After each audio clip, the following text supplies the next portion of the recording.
your message at the tone. When you are finished, hang up or press pound for more options. Oh, hi, Luke. It's Martin here.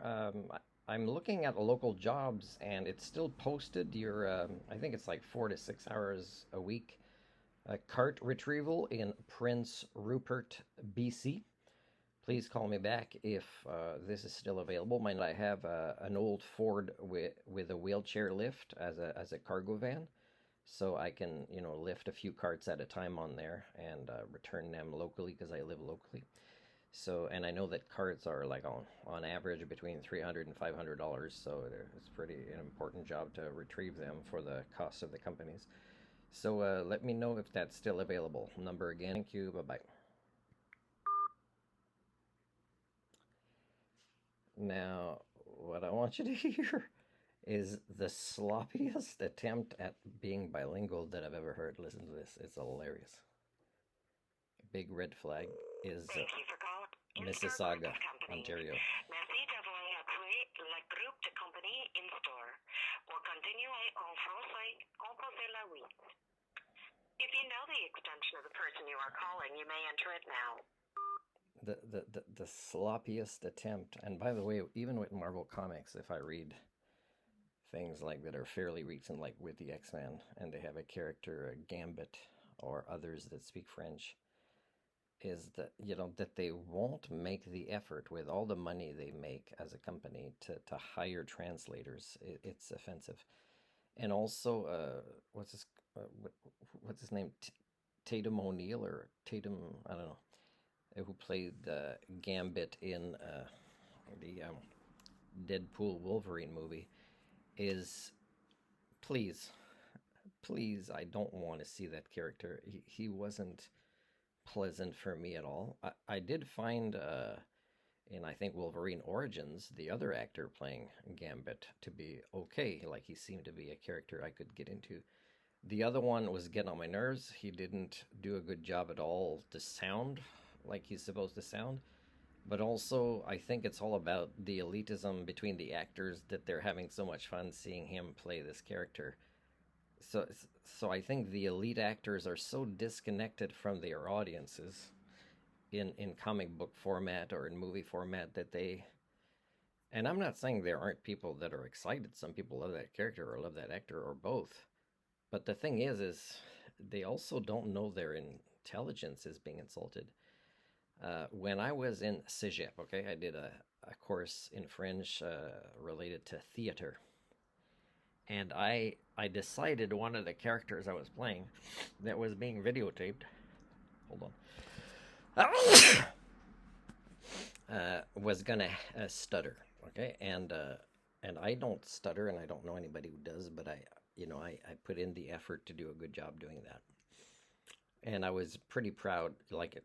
Like the teacher was laughing the whole time, okay, and what was happening was that every group that like after we finished, we would record the next group. So the one before us was supposed to record us and probably did, but the one after us somehow recorded over us. So I didn't get that memory, that souvenir of one of the big efforts I made to get a good grade and be successful in a French course, which for me, never really been excited about being in a French course. There's a couple of teachers. There's one in elementary school who had my brother the year before, and for some reason, I'm not sure, she just knew me, so she kind of maybe knew a little bit more, thinking who I was because she had my brother before, although we're not the same. And she asked me to do a monologue, Yvon Deschamps, in a school presentation, I think maybe at the end of the year.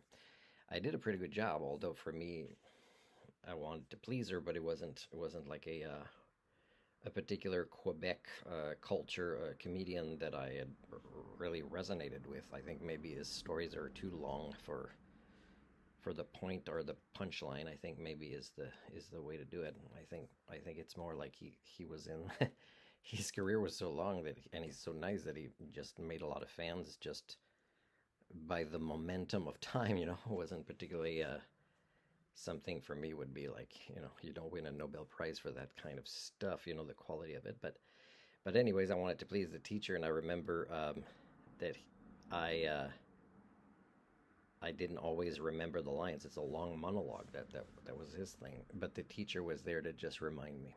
And I don't remember really if I felt anxiety or not.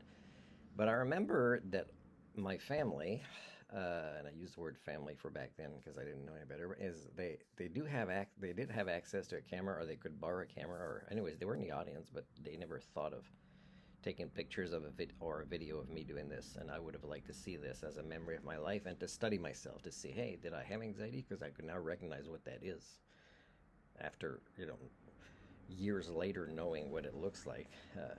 Because in my 30s is when I finally kind of moved away from Quebec and kind of was able to really focus on my personal development more than just doing the course Sylvain Bergeron, which was maybe the first personal development course I took, but many more after that in BC.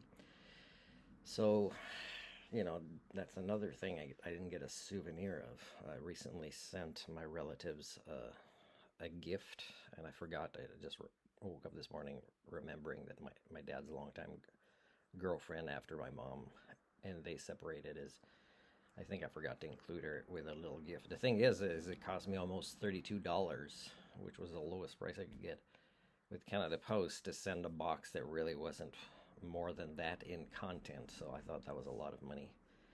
And, it's not like they're sending it by plane either. So I thought that was pretty expensive. So that didn't get any better in our culture either. So the point is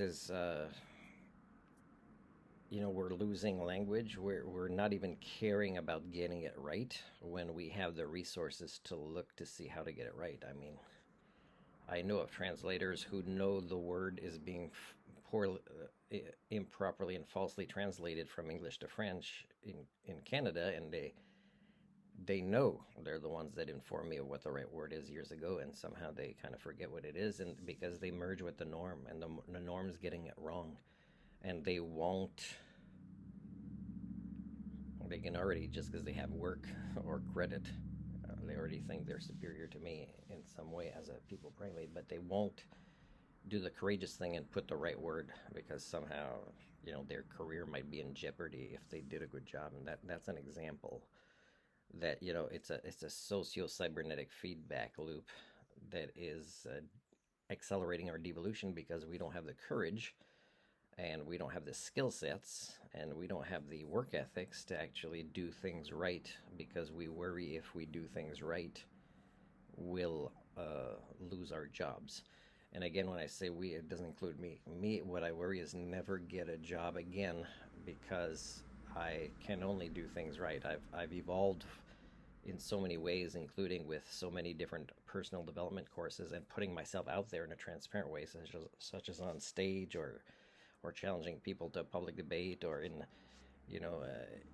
forums where people can hear my voice, like the local political debates here, and yet I know that I'm wasting my time.